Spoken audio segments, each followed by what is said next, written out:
Good morning, internets. The rain has blown out of the Las Vegas Valley, and it's going to be a sunny day, but the rain's coming. We have a whole new storm coming tonight, so we'll see how that goes. It rained for 2 days straight here, which is so rare that I've been here for 11 years, and I don't think I've ever seen it. So that's pretty cool. I'm getting all done, just now leaving my chiropractor and on my way into work. Real quick, if you're in the Las Vegas Valley, anywhere around here, and you have chronic neck or back pain, if you have a problem with your joints, a problem with balance, or you have degenerative disc disease, or any of the things that I have, then I really recommend you get over to Gentle Pain Care Centers over here and come see Dr. Hecker and get yourself all tuned up. It really makes a big difference. And for me personally, that kind of pain management is absolutely worlds and worlds better than being prescribed a mountain of opioids, which my previous pain management physician, that was his preference, and it didn't help me. So this is helping. Anyway, thank you guys, everybody who watched yesterday and who sent me some questions. So I'm going to try my best to answer your questions today. We're going to begin with the shortest one, which was, what is this bike lock around my neck?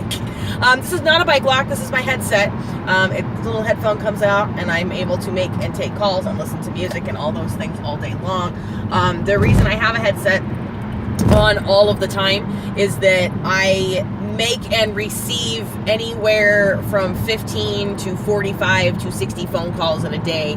And if I have my phone up to my ear and I'm doing this action here, my neck ends up hurting. I need both my hands free to use my keyboard, and it's just the nature of my job. I'm on the phone a lot, so I have my headset on all the time. And so people can reach me. So there you go. That's what this is. Not a bike lock. It is my headset. That one cracked me up. So that was pretty good. I did have another viewer ask, what do I think the direction of Las Vegas will be now that more and more states are relaxing their gambling regulations and building casinos? And do I see Las Vegas threatened by that? No, I really don't. And maybe that's naive on my part, but let me try my best to explain my perspective on this to you. You can put casinos in Missouri, and you can put casinos in Iowa, and you can put casinos in California, and you can put casinos in Alaska, and you can put casinos in Texas, and you can put casinos pretty much anywhere you want to put them, but none of those places is ever going to be Las Vegas. Las Vegas, you don't know until you get here exactly what it's all about. And if you haven't been to Las Vegas, man, I recommend coming at least once. At least once, come see Las Vegas. This is one of the things that America is famous for the world over, is Las Vegas, is this weird city of excess, is Sin City. The Las Vegas Strip isn't particularly huge, it's less than 3 miles long. And I don't know, it's such a small piece of geography. It's such a little blip on the map, but it's made such a huge impact in the world. Like, how many movies have you seen that are made about Las Vegas, that take place in Las Vegas, that feature Las Vegas as almost a character in them? It's a weird town, and if you haven't been here in 20 or 30 years, come back, because, well, we imploded half of what you knew. We built new crap in its place. That's what we do here. The locals are strange, because a city that blows up its history and immediately replaces it with something brand new and shiny has an odd culture, and you have to fight as a local for, your local identity. And I come from a town with casinos. I've never known life without it. I've never known life without casinos in, the Safeway, in your grocery stores, in your convenience stores, at the airport. Without, slot machines, not casinos, but slot machines in those places. There's gambling everywhere. Every bar you go into, there's tabletop gambling. There's, tabletop gambling in the bar top. Video poker and things like that. I've never known a place without it. I personally do not ever gamble. I'm not interested in it. It doesn't have anything for me. It doesn't fire me up. Way back when, on my 21st birthday, when I was legally allowed to gamble, I did go play $10 in a slot machine, just because I wanted to pay $10 in a slot machine. I played all 10 of my dollars. I won $15, so I was up $5. I cashed out and never looked back. So as far as the house is concerned, I'm up, and they're gonna want that money back, but they're never getting it. I'm just not interested in it. But there's so many more things than just the gambling that Las Vegas has to offer, and Las Vegas knows. It knows that gambling is not the thing that it used to be. First of all, millennials don't really gamble that much. They don't. That's not what they come to Las Vegas to do. You know, there are some exceptions to that, but by and large, the popularity of gambling, of playing slot machines, is dying off. And when you go, there is that stereotype of the old people with their player's card on the bungee cord, sitting there chain smoking in their, you know, their jazzy scooters at the slot machines. And when you walk through any of the slot areas in town, that's mostly what you're going to find. You're mostly going to find people, you know, age 55 or older, who are interested in that kind of thing. You're not going to see a lot of young people playing slot machines. So, I mean, the popularity of that is dropping off. But somehow the popularity of Las Vegas just isn't. This is the town people come to act a fool. It just is. I mean, so much so that, I mean, it's almost a gag to us. Las Vegas, come on vacation, leave on probation. That's the way it is out here. And I mean, there's more than just the gambling. I mean, we have, I don't know, what are we up to now? Like 12 or 15 or 74 Cirque du Soleil shows here in town. We have, you know, Jersey Boys, and we have this and we have that. I mean, there's shows all over the place. We've got burlesque. There's more reasons than that, than just gambling to come to Las Vegas. There's the world's largest strip club, in fact. And if you need titties and beer, well, we have titties and beer. That's a thing out here. We have festivals out here. We have EDC, Electric Daisy Carnival, out at the Speedway, and they've moved that up. It's a little earlier this year. I think they're doing it in April or May instead of in July, because, well, when you put 100,000 people on a blacktop at 110-degree heat, half of them on psychedelic substances, people tend to drop like flies, so they've moved that a little earlier. That's a good thing. We have the Life is Beautiful festival here. I mean, there's a lot of things happening in Las Vegas, and Las Vegas is always about bringing the next big act. It's always about bringing a noise. That's what Las Vegas does. We're in the middle of building the new Raiders stadium. The Raiders are coming here. And I know some of you Californians are giving me the boo you right now. Look, it wasn't my idea. I didn't come up with it. I don't know how I don't know how you're going to build a stadium that seats over 100,000 people with, 42 parking spots. I don't think that's going to work out super well. I really don't.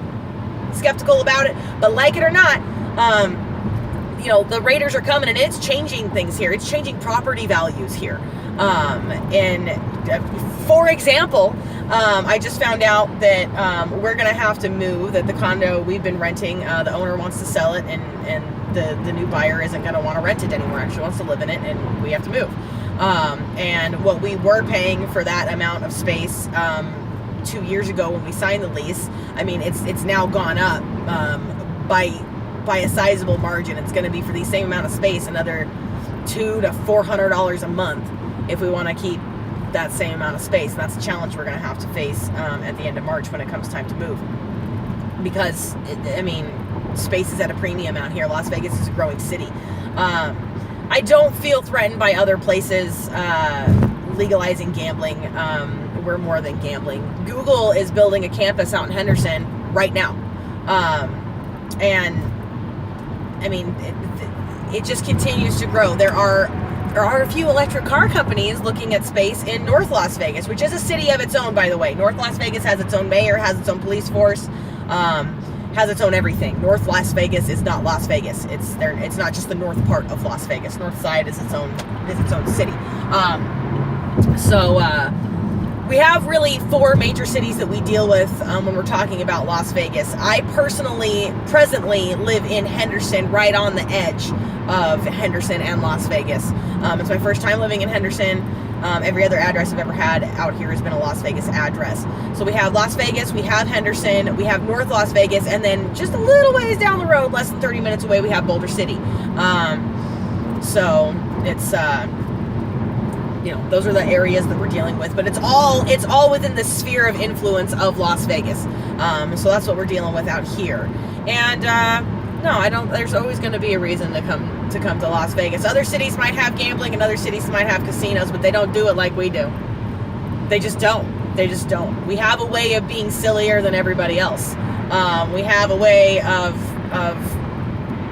I don't know, man. For the longest time, the mayor of the city was Oscar Goodman, who was a known mafia fixer, a known mafia lawyer. Oscar Goodman played himself in Casino. If that tells you anything, like, go watch the movie Casino. Oscar Goodman played himself in that movie. That's, first of all, hilarious. Second of all, is there anything more American than that? And third of all, like, that's the American freaking dream. The dude was a criminal mafioso lawyer, and then he ran for the mayor of Las Vegas, and the city of Las Vegas, the people of Las Vegas said, yeah, that guy can run this joint because of his mob credentials. You don't get that anywhere but Las Vegas. Now, good, bad, right, wrong, no matter what you think about it, that simply is what is, and it is funny. And he was the mayor for so long that when he got done being the mayor, his wife, Carolyn Goodman, ran for mayor, and she's a mayor right now. And in fact, she writes for My Vegas magazine. Yeah! So she's one of my staff writers, is the mayor of Las Vegas for My Vegas magazine. And the only way you get any more Vegas than that is if when you open a copy of My Vegas magazine, the magazine that I work on, if when you opened it, like, sequins and liquor fell out. And titty bar coupons. It's just... I mean, she's the mayor right now, and her main credential for being mayor was, hey, I've been with Oscar this long, and Vegas was like, yep, meet the new boss, same as the old boss. And she's running for re-election. So, and I am Jack's complete lack of surprise. It's just too funny. There's just, Las Vegas has a wackiness. We got a silliness. Come on, guys, it's Vegas. This is bat country. This is, I mean... We got the fear and loathing out here. We got the time capsule of the desert preserving old Americana steel. We've got the Cadillac Shark. We've got all of these beautiful rustless machines lumbering around in the desert with old Sahara badges on them. We've got Vegas, man. It's different. It's different every day because anytime anything gets old, we implode it. And we build something newer and shinier. But what do we do when we implode a property? We take really beautiful pictures of it. We run them through a bunch of filters. We frame them elegantly. And then we hang those pictures up in the new buildings that replace them. It's a very, very weird, sort of almost macabre thing that we do out here, and it's a thing that you can't see anywhere else. And locals measure their time here by the number of implosions that they've seen. But oh yeah, I remember when they blew up the Sands. Oh yeah, I remember when they blew up the Sahara. Oh, you know what I mean? Like it's a thing out here. That it wasn't, and I grew up in Reno. I grew up in Sparks, and all of the casinos pretty much all of the casinos that I grew up with are still there with the same carpet and the same smells, and half of them still the same cocktail waitresses working them. Reno's a different thing. And it's I can't get Reno AF, don't get me wrong, but it's different out here. I'm not threatened by Las Vegas. I don't think Las Vegas is threatened that other places are legalizing gambling, because we're more than gambling. We are also the absolute best at being just plain freaking ridiculous. And that's something that you can build a casino in the Midwest. You absolutely can. But Midwesterners aren't going to know how to be this stupid. Midwesterners aren't going to know how to be this silly. Sorry, y'all got too much sense to be Las Vegas. And that's sort of a special thing about being here. And a lot of people want to be here. I mean, and not just me, and not just casinos, and not just big businesses. We got YouTubers coming here too, y'all. DDE, Damon bought a house out here and is doing things out here now. It's car country. It's so much, and it's all of it all the time, and it's 24 hours a day. And if I want sushi, fresh sushi that was swimming either that morning or just yesterday, if I want sushi and I don't want to put on pants, I don't want to leave my house, I can have it delivered to me at 3 a.m. within a window of 20 minutes just from pushing a couple of buttons on my cell phone. boom, sushi at my house, bacon wrapped anything at my house. And, you know, we're one of the first cities to ever get Amazon Prime now. All of my groceries I can have brought to my house like that. It's just, we got the everything.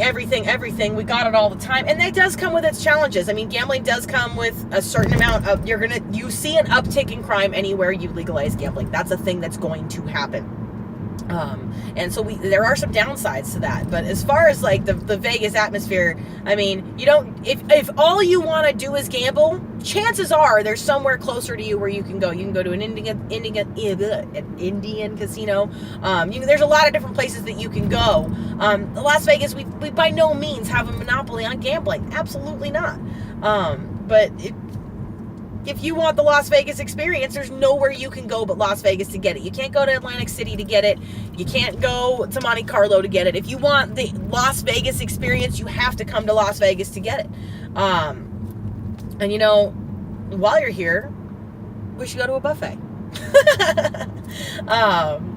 So it's I like questions about Las Vegas. It's a very, very strange town. And now that I'm producing a publication, like I work on a publication that is for locals by locals, My Vegas magazine isn't for the strip population. The strip population is served enough. We have an underserved locals population. And that's who we cater to out here. But like working at an industry like this, where it's literally our job to be in contact with and build relationships with all of the biggest and most important movers and shakers in the city, it has given me an even bigger appreciation and perspective on the city where I live and what happens here. And it's really cool, honestly. I like it a lot. And I recommend, if you ever get a chance, just come check it out. Even if you only come once in your life, come, get your stories, see what it's all about.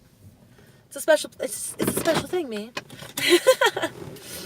And now I have arrived at the magazine, way over on the west side, and it's all good. I'm really I'm looking forward to today. A little more casual. I don't have any meetings today. It's kind of my little Dodge Demon, Dodge Hellcat thing going on here. This is the free T-shirt I got with the ride that I took at Barrett Jackson in the Dodge thrill rides, when they took me out for donuts in the Dodge Demon, and that was the one that made me go, oh, Mopar, you say? That's actually, and made me want to give that brand a chance. But anyway, guys, thank you so much for watching. Keep those questions coming. I'm still having a hard time getting back into the vlogging groove. But I love when you guys send me questions. So me and this bike lock around my neck have a bunch of business to get to today. And I hope everybody out there has a really good day. Make it a good day. Remember, every day's a good day. And I'm going to go ahead and get to work. So if this is your first time on the channel, thank you so much for watching. Please consider subscribing right over here. Here's some other things I think you'll enjoy right down here. My name is Catherine. This is Evie's in Nevada. Please remember to like, subscribe, and smile. Especially if you're in Las Vegas.